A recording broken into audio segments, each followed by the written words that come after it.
Hello friends, कैसे हैं आप सब? बढ़िया। चलिए फ्रेंड्स, आज के इस वीडियो में हम कूलॉम के नियम का सदिश रूप देखने जा रहे हैं, यानी vector form of Coulomb's law. इसके पहले के वीडियो में हमने कूलॉम के नियम पर विस्तृत चर्चा की थी और साथ ही साथ परावैद्युतांक यानी डाइलेक्ट्रिक कांस्टेंट को भी हमने अच्छे से समझा था। आज हम कूलॉम के नियम का सदिश रूप देखने जा रहे हैं।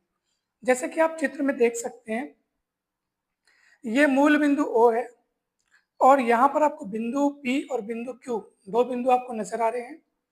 बिंदु P पर रखा है Q1 आवेश, बिंदु Q पर रखा है Q2 आवेश।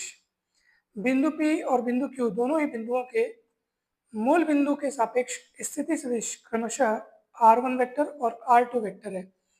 यानी बिंदु P का स्थिति सदिश r1 वेक्टर और बिंदु Q का स्थिति सदिश r2 वेक्टर। ठीक है।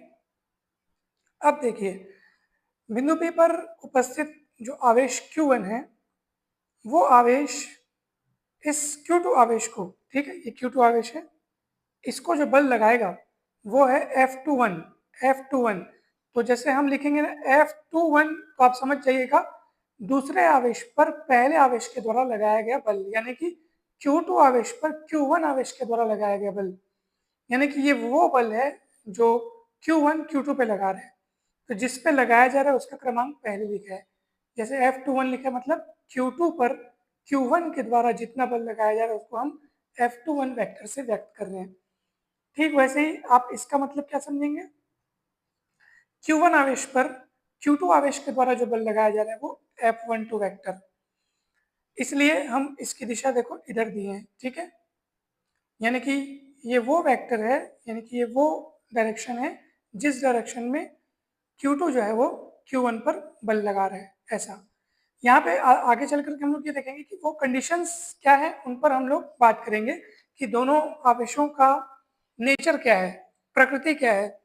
अगर दोनों आवेश जो है वो अगर सेम नेचर हुए, सेम नेचर के हुए, समान प्रकृति के हुए, जैसे दोनों या तो पॉजिटिव या तो दोनों नेगेटिव है, ऐसी स्थिति में वो दोनों एक दूसरे को प्रतिकर्षित करेंगे, दोनों एक दूसरे से दूर जाने का प्रयास करेंगे। तो ये जो उस पर बल लगाएगा वो उस दिशा में लगाएगा और ये इस पर जो बल लगाएगा वो इस दिशा में बल लगाएगा। यानी आप देख सकते हैं पी क्यू पर बल ऐसे लगाएगा और क्यू पी पर बल उधर लगाएगा, यानी दोनों एक दूसरे से दूर जाना चाहेंगे अगर दोनों एक जैसे चिन्ह वाले चार्ज है, यानी सजातीय आवेश है अगर, तब। ठीक है। अब देखेंगे हम बलों के लिए व्यंजक जो लिख रहे हैं वो किस तरीके से लिखते हैं, ध्यान से देखिएगा।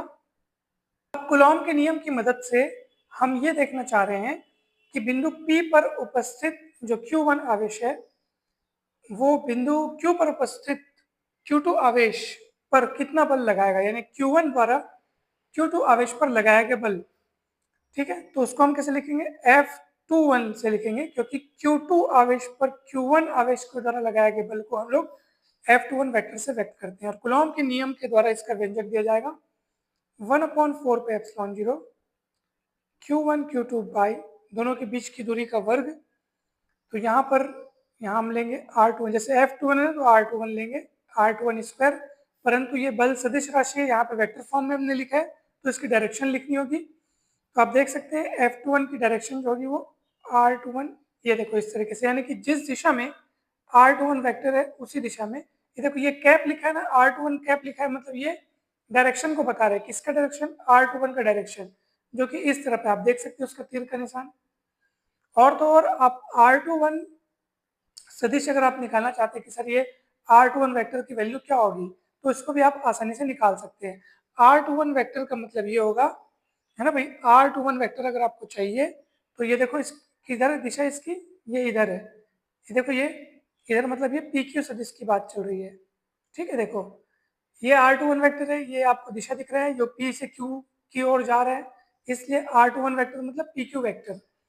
ठीक, और PQ वेक्टर का मतलब ये होगा कि पोजीशन वेक्टर ऑफ Q, है ना भाई, minus position vector of P। जब भी इस तरीके से वेक्टर लिखा हो ना तो बाद वाले, यानी जैसे PQ लिखा है PQ, तो Q का स्थिति सदिश माइनस P का स्थिति सदिश, बिंदु Q का स्थिति सदिश माइनस बिंदु P का स्थिति, जैसे AB वेक्टर लिखा है। ठीक है, तो AB वेक्टर का मतलब क्या होगा? B का स्थिति सदिश माइनस A का स्थिति, बाद वाले को पहले लिखते हैं।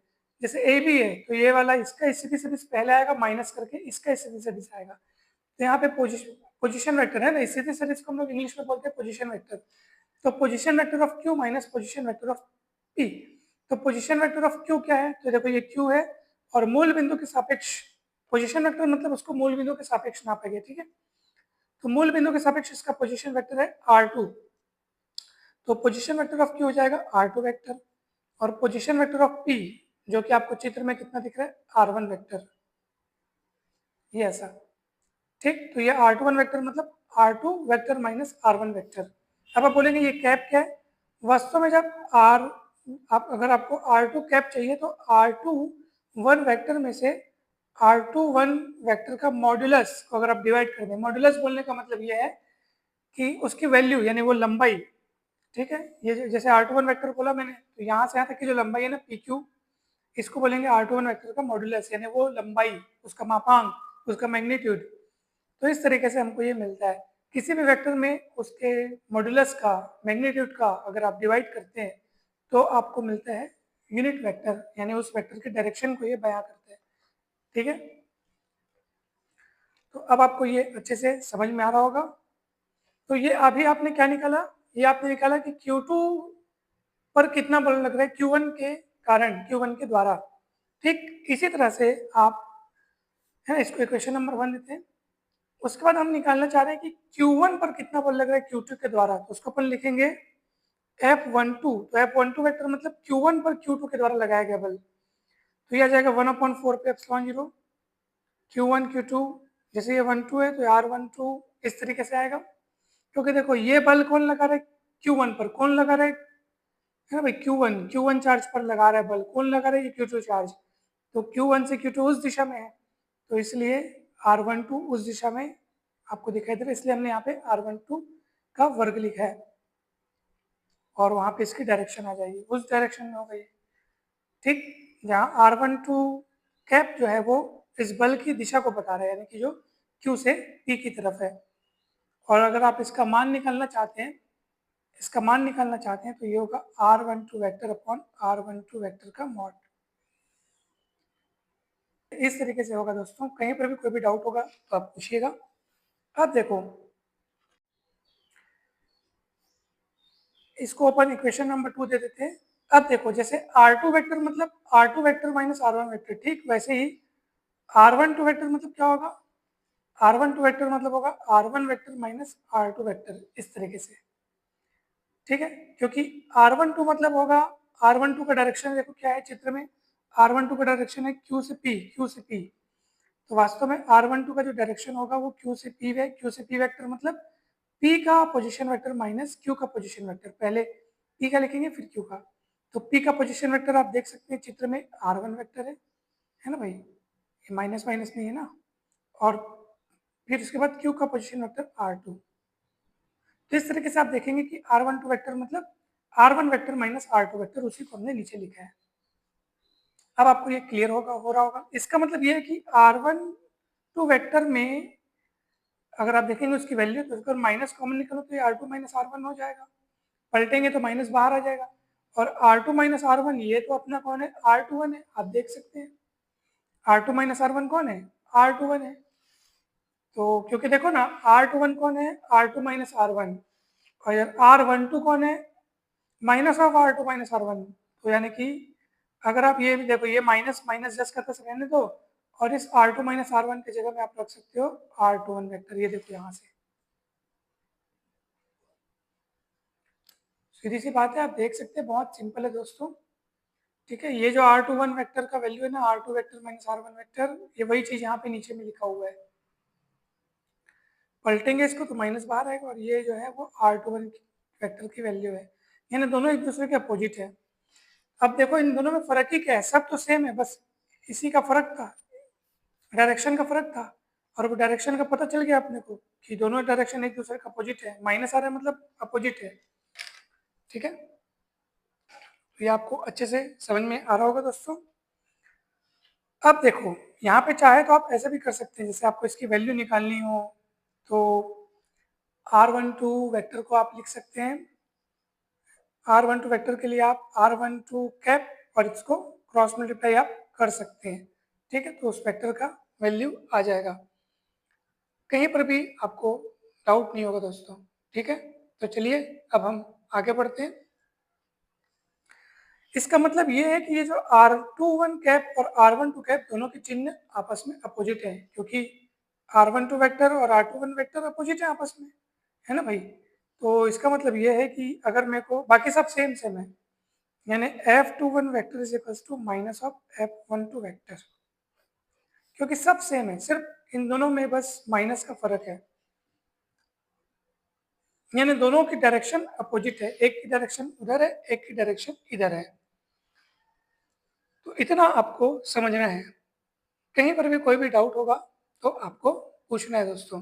ठीक है, चलिए अब हम पढ़ते हैं आगे।